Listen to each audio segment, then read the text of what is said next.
there. My name is Gail and I'm with Seniors Age Actively.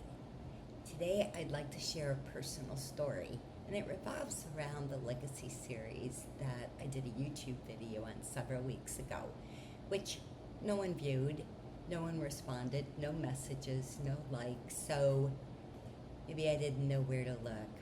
But anyway, it's very dear to my heart because I've been in such a wonderful situation where lots of grandmothers, great grandmothers, dad, and family members all shared their stories with me. And a legacy can be a story.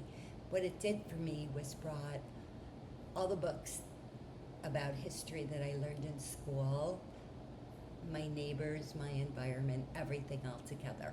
So here we go.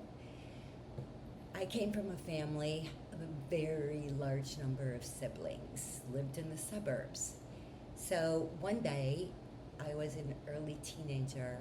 My mom was doing laundry in what we called the back porch, and it was with a Wringer washing machine. And I don't know why, with 6 of us siblings, why there was even a time when she had a few moments just to spend one-on-one. Magic, I think.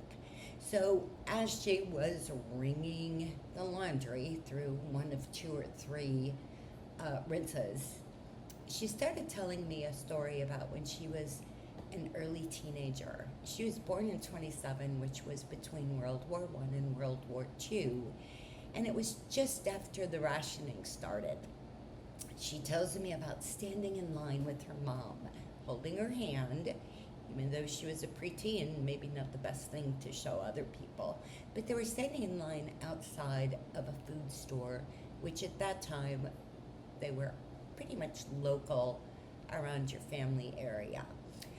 Her mother held a ration book in her hands. The ration book allowed her to purchase coffee, half a pound of sugar, some cheese. The shelves were not full, the waits were long, but she stood there waiting.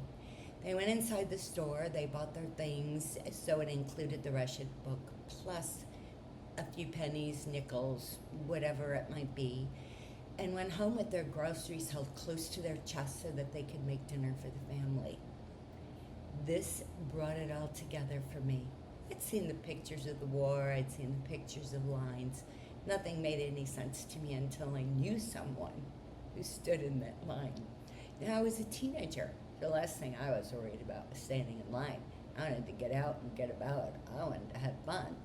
But this brought so much together for me. It gave me so much grounding. Not the literal kind when I got in trouble, but grounding as far as who I was. I was so happy my mom shared this story with me.